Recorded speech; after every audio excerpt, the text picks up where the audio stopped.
믿음이란 무엇일까요? 히브리서 11장 1절은 믿음에 대해서 이렇게 정의를 하고 있습니다. 믿음은 바라는 것들의 실상이요 보지 못하는 것들의 증거라고 말씀하고 있습니다.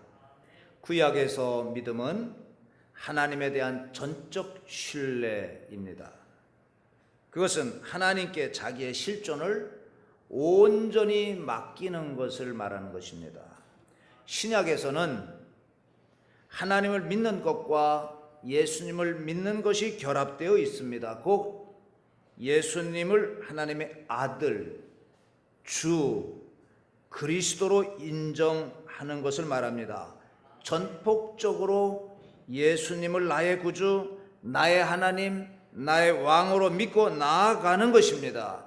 그것 때문에 죽음도 불사하는 것, 그것이 믿음이라고 신약은 말씀해주고 있습니다. 자, 그런데 오늘을 살아가는 우리들에게 이런 믿음이 있습니까? 더욱 안타까운 것은 교회에 출석하는 그리스도인이라고 하면서도 이 믿음이 없는 사람이 많습니다.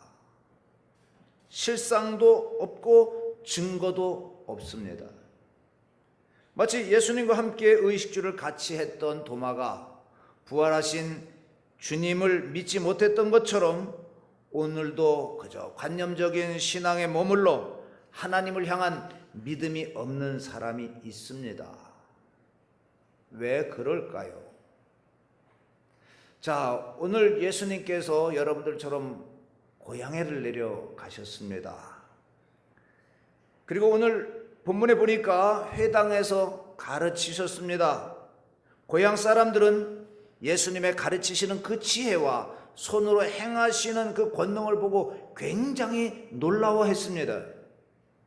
그러나 그보다 더 놀라운 것은 이 고향 사람들이 예수님을 믿지 않았다는 것입니다. 예수님을 대하는 태도가 전혀 달랐다는 것입니다.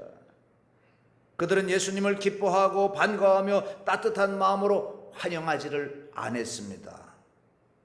3절에 보니까 이 사람이 마리아의 아들 목수가 아니냐, 야고보와 요셉과 유다와 시몬의 형제가 아니냐, 그 누이들이 우리와 함께 여기 있지 아니하냐 하고 예수를 배척한지라, 이렇게 말씀하고 있습니다. 여기서 배척했다라고 하는 이 원말은 에스칸달리존토라고 하는 말이에요. 이 말은 뭐냐면 직역하면 그들은 걸려 넘어지고 있었다, 이런 뜻입니다. 자, 이 에스칸달리존토라고 하는 말이 영어로 가면 스칸달톤이라고 하는 말, 스칸달톤이 뭘로 바뀌어지느냐? 스캔들로 바뀌어지는 거예요. 스캔들 아시죠? 뭡니까? 걸림돌이라는 거예요. 걸림돌. 예수님께서 그들에게 걸림돌이 되고 있었다는 거예요. 그들은 예수님에게 걸려 넘어지고 있었다, 그런 뜻입니다. 왜 신앙의 주님이 걸림돌로 그들에게 나타나셨을까요? 사실 이것이 오늘을 살아가는 믿음 없는 사람들의 일반적인 모습이기도 합니다.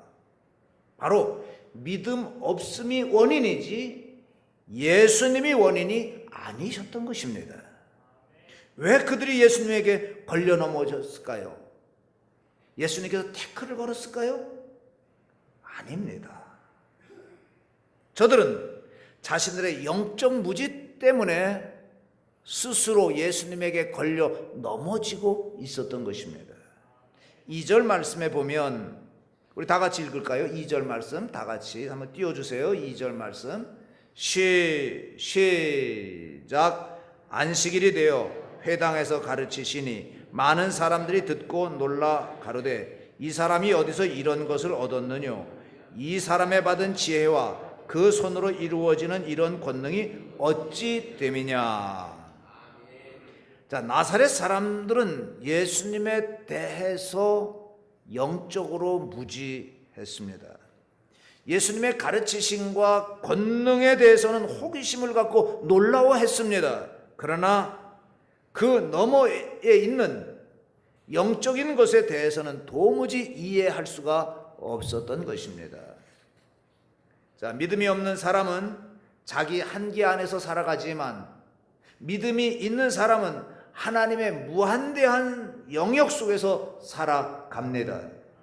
믿음 없는 사람은 자신이 보는 한계 속에 갇혀서 살아가지만 믿음이 있는 사람은 하나님이 보시는 무한한 지경 안에서 자유와 축복을 누리며 살아가는 줄을 믿습니다. 인간이 보는 것은 한계가 있어요. 그러나 하나님이 보시는 것은 한계가 없습니다. 그 하나님을 믿는 사람이 바로 믿는 사람인 것입니다. 이 믿음이 여러분들과 함께 하시기를 축원합니다. 그 믿음은 하나님께 대한 영적인 지식이 있을 때 가능한 거예요. 여러분의 영적인 무지에서 깨어나시기를 주님의 이름으로 축원합니다. 하나님은 호세아 선지자의 입을 빌려 우리의 영적 무지를 통탄하고 계십니다. 내 백성이 지식이 없음으로 망하는도다. 내가 지식을 버렸으니 나도 너를 버려 내 제사장이 되지 못하게 할 것이요 내가 내 하나님의 율법을 잊었으니 나도 내 자녀들을 잊어버리리라. 이렇게 말씀했어요. 여기서 말씀하시는 지식이란 뭘까요? 하나님을 아는 지식을 말하는 것입니다. 영적인 무지는 불신의 근간이며 인간을 불행하게 만드는 것입니다. 그리고 삶을 황폐하게 만드는 거예요. 유시와 시인이 엮은 이 산에는 꽃이 피네라는 책이 있습니다. 이 법정 스님의 그 어록을 이렇게 편집한 거죠. 마음에 와닿는 문장들이 많았습니다. 특히 그 중에 이런 문장이 가슴에 와닿았어요. 삶이란 단순히 배우고 생각하는 것이 아니다. 내 눈으로 보고 귀로 듣고 이해하면서 새롭게 펼쳐나가는 것이다 라는 말을 했어요. 신앙도 마찬가지예요.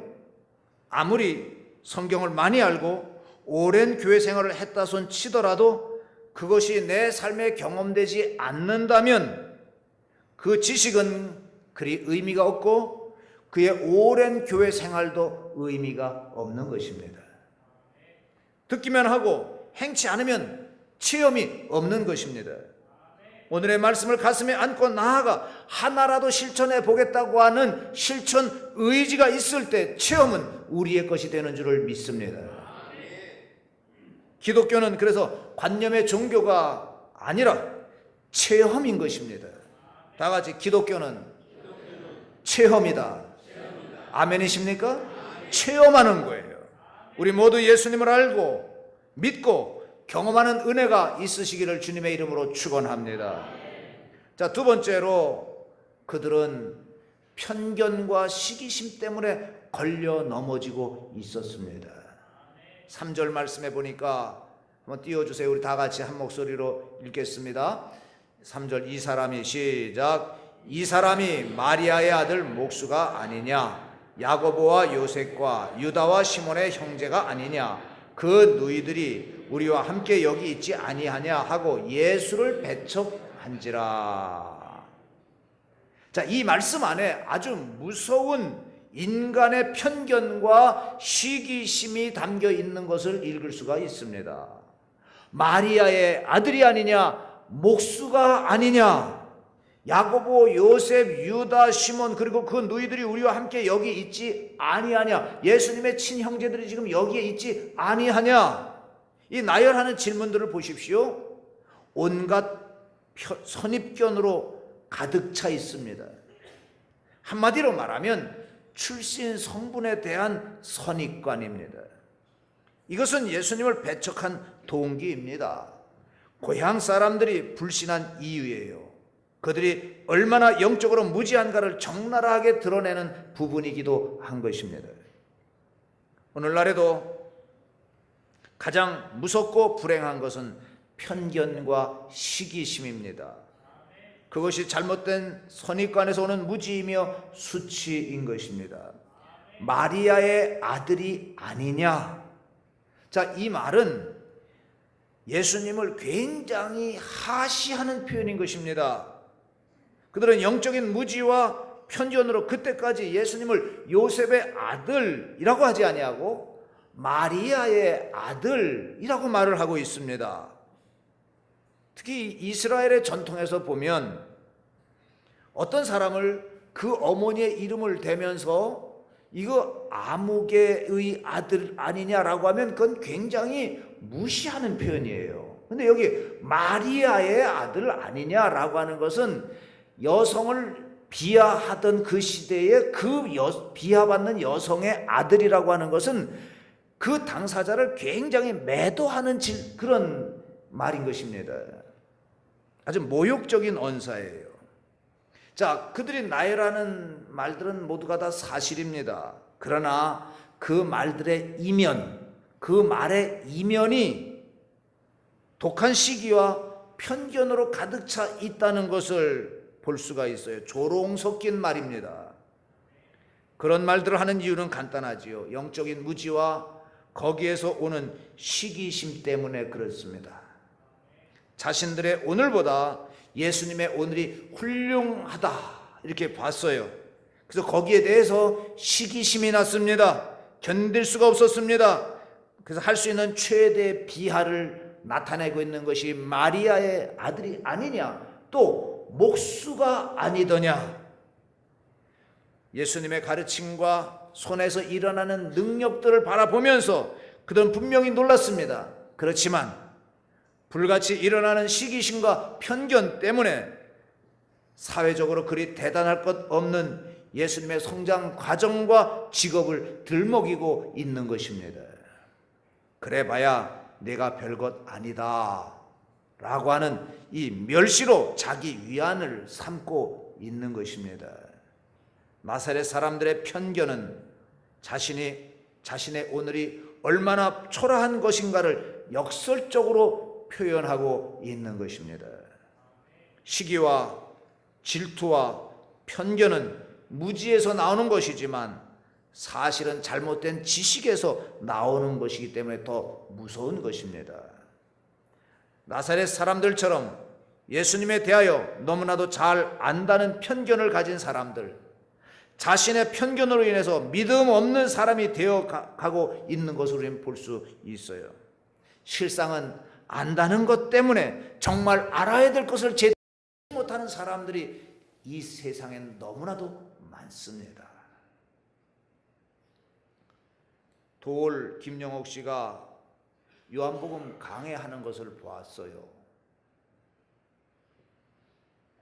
그분이 이 노자를 강의를 했어요. EBS 방송에서 노자 강의를 했어요. 제가 재미있게 듣다가 화가 확 치밀어 오른 적이 있었습니다. 기독교의 메타포는 불이다. 그래서 불 받아라, 불 받아라, 불 받아라 이렇게 아주 그냥 조롱하는 그런 모습을 제가 직접 봤습니다. 그래서 제가 굉장히 화가 났어요. 저 사람이 과연 학자냐?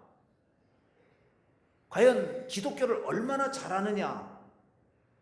기독교의 메타포가 왜 불만이냐? 물이다니, 물.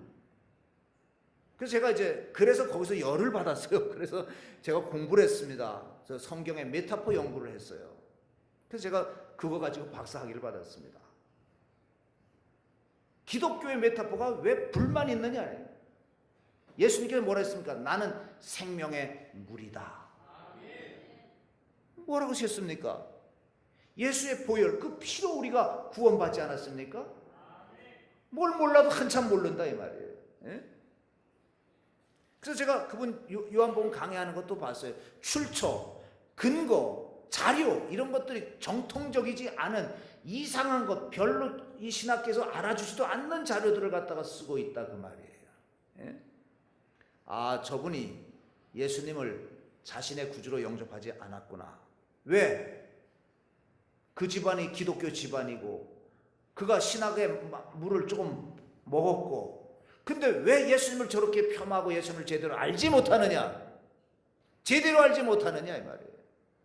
오히려 영지주의적인 이단적인 생각을 가지고 기독교를 접하고 있느냐? 바로 영적 교만과 편견 때문에 그의 지식이 그를 영적으로 떠돌이 만들고 있구나 라고 하는 것을 발견했어요. 여러분, 편견이 그만큼 무서운 것입니다. 교육청 학목과 중등 장학사가 중학교에 장학 지도를 나갔습니다. 교실에서 수업하고 있는데 한 학생 앞에 지구본이 이렇게 놓여 있습니다. 지구가 똑바로 서 있지 않거든요. 약간 이렇게 기우뚱하게 돼 있거든요. 그래서 학생에게 물어봤어요. 얘야, 왜 이 지구본이 기울어져 있지? 그랬더니 학생이 하는 말이 제가 안 그랬는데요. 기가 막힌 장학사가 담임 선생님에게 똑같은 질문을 했어요. 이게 왜 이렇게 기울어져 있습니까? 어제까진 괜찮았는데. 옆에 있던 교감 선생님이 거들었습니다. 그거 4월 때부터 그랬던 것 같은데요. 그러자 교장 선생님이 송구스럽다는 듯이 머리를 극적극적 하면서 아유, 장학사님 그거 중국산입니다. 이 교육 현장을 꼬집는 대학가에 떠도는 이게 유머예요. 저는 이 유머를 대하면서 우리 교회 성도님들이 예수님에 대해서 얼마나 잘 알까? 교회에 대해서 얼마나 잘 알까? 구원에 대해서 얼마나 잘 알까? 이걸 스스로 질문을 해 보았습니다. 목회를 하다 보면 안타까운 일들이 참 많아요. 그 가운데 하나가 오래된 신앙인들의 미발육 상태입니다.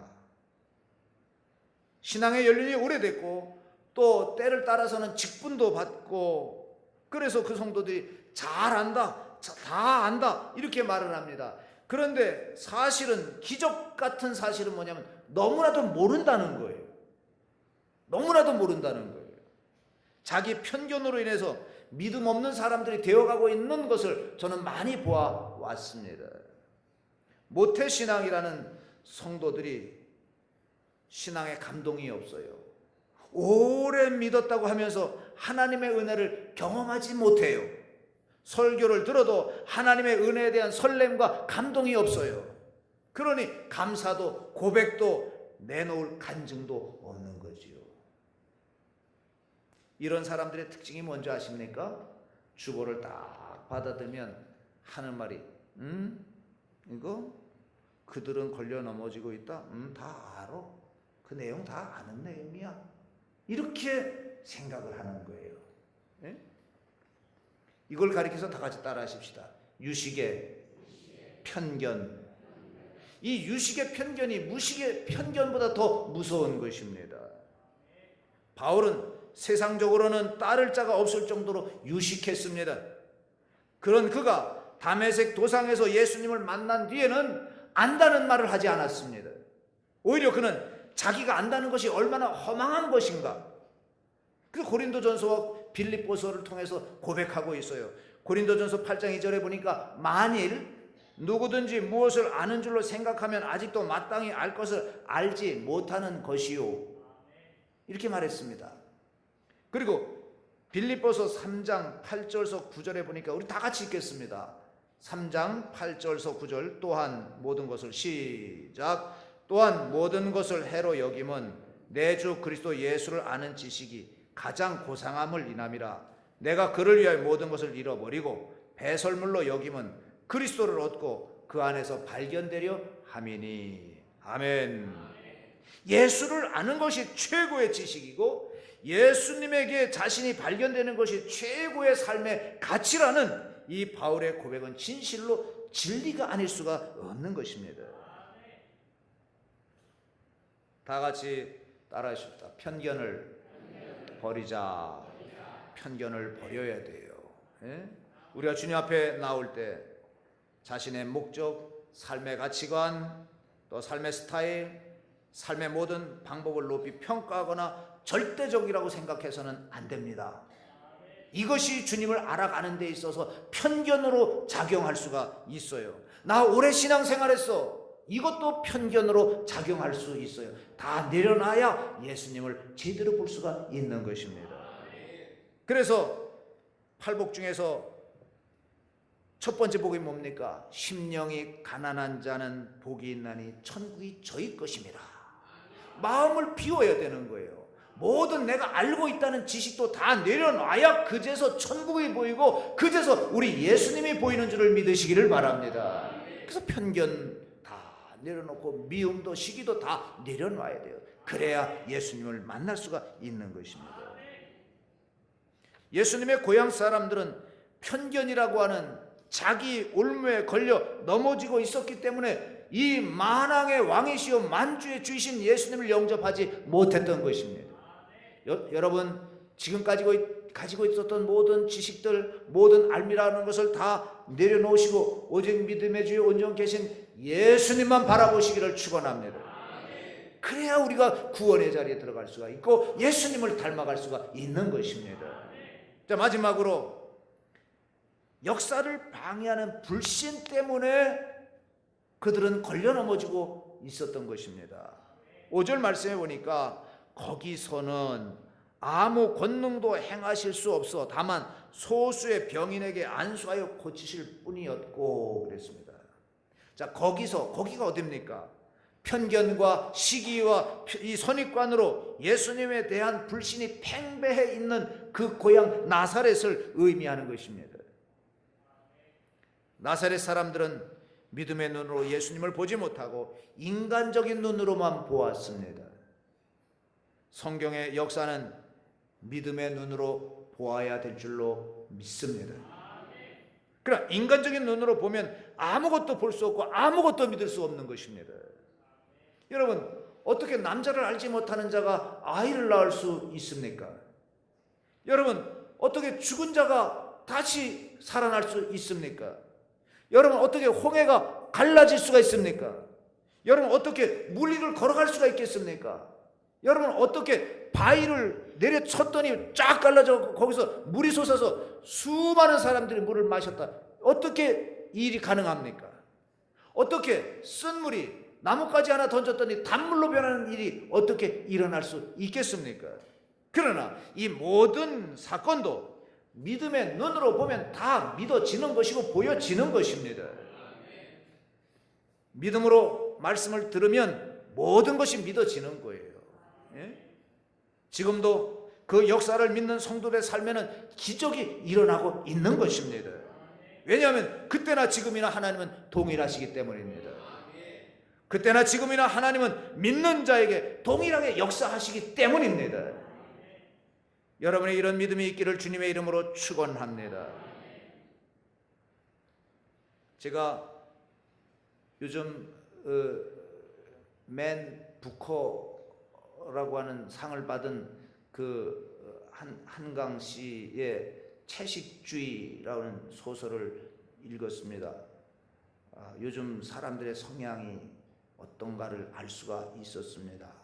우리가 책을 읽고 소설을 읽고 또 영화를 보고 하는 것은 왜 그럴까요? 나름대로 감동을 받기 위해서 그렇지 않습니까? 감동을 받기 위해서 그런다. 예? 그래서 결단하는 내 삶의 새로운 결단의 계기로 삼기 위해서 소설도 보고 영화도 보고 시도 읽고 그러지 않습니까? 하물며 하나님을 믿는 믿음이 있다는 사람들이 하나님의 말씀을 듣고도 감동하지도 않고 결단하지도 못한다는 것은 그 말이 되겠습니까? 그런 것은 고사하고 점점 더 악해지고 점점 더 세속주의자가 되어간다면 어찌 믿는 자라고 말할 수가 있겠습니까? 이렇게 믿음이 없는 사람들에게는 예수님께서는 아무것도 행하지 않으십니다. 주님은 언제나 내 믿음대로 되라 라고 말씀하십니다. 다 같이 내 믿음대로 되라. 아멘이십니까? 믿음대로 되는 것입니다. 히브리서 11장에 보면 믿음이 있는 사람들의 이야기가 그 믿음의 실상이요 보지 못하는 것들의 증거라고 하는 것을 그 뒤에 쭉 믿음의 사람들을 통해서 그 1절의 말씀을 논증하고 있는 걸 봅니다. 믿음으로 사라는 늙어도 출산하여 잉태하여 출산을 했습니다. 믿음으로 모세는 세상의 모든 부귀영화를 버리고 하나님의 백성과 함께 고난받기를 즐거워했다 그랬습니다. 그럼 믿음으로 홍해를 건넜습니다. 믿음으로 여리고를 함락시켰습니다. 믿음으로 기생 라합은 구원의 반열에 섰습니다. 믿음으로 나라를 이기기도 하고 믿음으로 사자들의 입에서 건져냄을 당하기도 했습니다. 믿음으로 불의 세력을 멸했습니다. 돌로 치는 것과 톱으로 켜는 것, 그리고 칼에 죽임을 당하면서도 두려워하지 않고 기뻐했습니다. 왜? 하나님께서 더 좋은 것을 예비해 놓으신다는 것을 그들은 믿음으로 받아들였기 때문입니다. 오늘도 이와 같은 믿음의 분위기를 조성하는 사람들이 있습니다. 그런가 하면 믿음을 파괴하는 사람들도 많이 있습니다. 믿음이 없는 사람과 믿음이 있는 사람의 삶의 내용은 그야말로 천양지차인 것입니다.